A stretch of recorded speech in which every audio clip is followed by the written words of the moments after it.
Sometimes the game is rigged, and all you can do is just watch from a distance.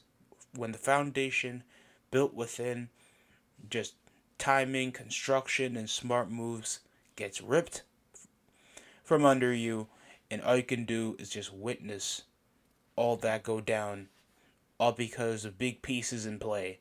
And yes, I understand some people looking over from an outside view feeling like Nico Harrison's just a dumb idiot. Some people weren't reading between the lines over the primary ownership of the Dallas Mavericks over some casino tycoons trying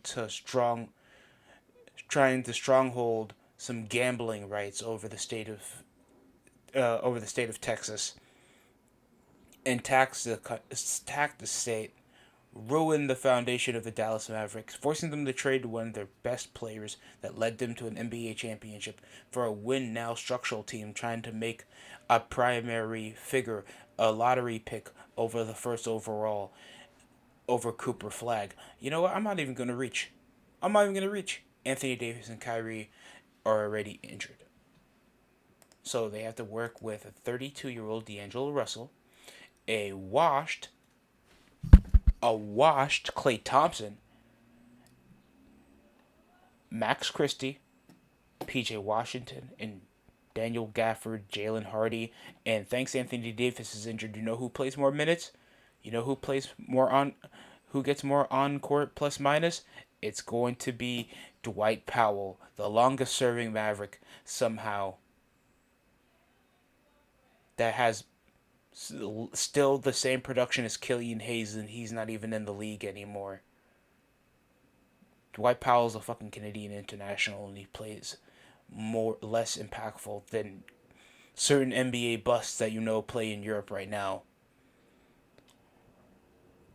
while being like only ranked top 10 in NBA in offensive rebounds, bottom 30 defense, and now 2-7 in November.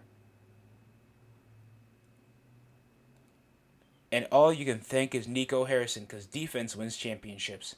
And the rhetoric that defense wins championships, the rhetoric is that you can't do anything else when it comes to offensive.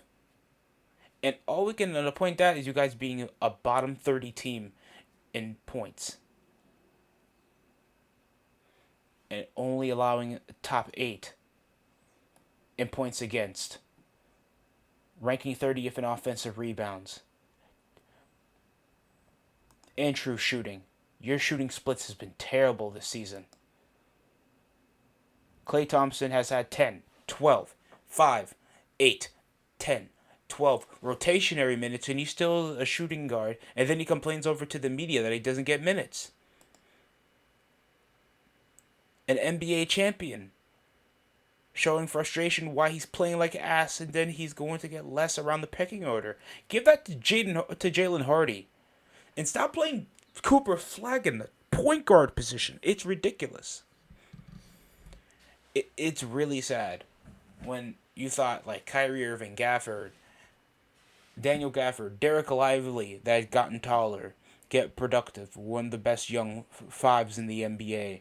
You got some good rotations over PJ Washington. You picked up a decent guard at D'Angelo Russell. And you had Luka Doncic. I mean, well, obviously D'Angelo was after that, but besides that, they had good rotationary set pieces. They had good spot up shooters.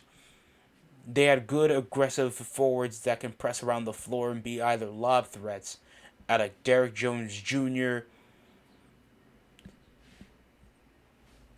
PJ Washington that can stretch over as a 3 and D, or you can get Jalen Hardy to be that fresh young second option with the secondary unit. And now it's just trash. Pure trash. I don't know if it's going to be just pure pessimism, just waiting until you notice that you're bottom in the worse than the freaking Pelicans. You can't even be the dysfunctional Mavericks team. And all the fans are going to just go and then why did we trade our Hall of Fame caliber superstar just to equivalent an agenda for rating purposes, even though it's not even about the ratings at this point. NBA is so much of a secure highlight league that all they prioritize is just social media expense and media rights deals to stretch over their product in different servers. Watch them put an All-Star game in Riyadh. Watch them put an All-Star game in Riyadh. That's going to happen around 2028. I bet that's going to happen in big 2028. And the most I had for them is going for a bottom spot, like at least a bottom play in race with Cooper Flag excelling, showing flashes of talent, but obviously not that much of a raw potential on the offensive side of the ball. And he can get it inside. He has a shoddy shot from he has a pretty shaky shot. He's still green around the perimeter. He needs to get used to that NBA 3-point line. He has that spare athleticism. He can punish around the wing. I like Cooper Flag, but how his performances are not equating to him trying to carry over a team while other young talents are flourishing currently in this draft class. It's just not looking as acceptable as it is. While like you're seeing young talents flourish on teams that also have a declining All NBA talent that's coming in after missing the playoffs and never made a conference final like the 76ers, and VJ Edgecombe is flourishing. And now you're not getting that over Cooper Flag and shooting like 18% from the 20 something from the field. Klay Thompson, just for him to put a bare minimum 12 points a game, and you guys to average the equivalent of what would have been the highest scoring team back in 2002 in averaging 106 points a game in the big 2025. No floor spacing, no discipline around the perimeter, with a poor 3-point shooting team like the Memphis Grizzlies and Ja Morant acting like he's Tyrese Halliburton at times when he's on transition. And this is a guy that was pushing over media critics, blaming the coaching staff over certain setbacks they had against the Los Angeles Lakers. I don't want to. And the last thing you guys want to do is try to push the blame over a young talent like Cooper Flag, because he's just trying to gel over a team and still find his role that's obviously not designed from him over the jump with the coach. We're having Daniel Gafford do hook shots in the big 2025. We are having Daniel Gafford as primarily a role specialist around the post, low post. He's going to excel around the pick and roll. You can't even push over a pick and pop because D'Angelo Russell is not a fucking floor spacer. He's a spot up and shoot guard. And they have more lineup changes than your last fucking barber, dude. The only thing that's been a regular here has been Max Christie. Cooper Flag has either played the 2 or the 1, and they can't pick which. Dwight Powell pushing over rotationary minutes for some reason, like he's useful. And PJ Washington, even though he's inconsistent from 3. They have a weak field goal percentage into 3-point, and as a team, they only got 91 threes in under a month of the NBA season starting. And around Christmas, this is going to be defined for any type of rebuild. And then for that case, Klay Thompson's lucky to be on the trade block for this inefficiency for a non-win now team. Whoever thought this was a desperation win now team out of pure name value, you never watch NBA games.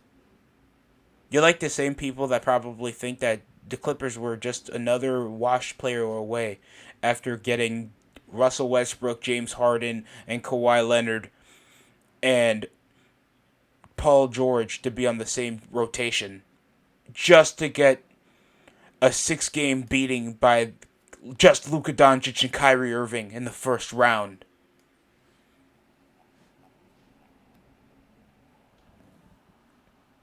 And at this point, you don't even know what to put over just the planted seed if you got a raw athletic talent that doesn't know how to play the game, and not even to the equivalent all-around offensive talents that are pushed out of Cooper Flag, except that he's just a name value talent that's like a wing defender.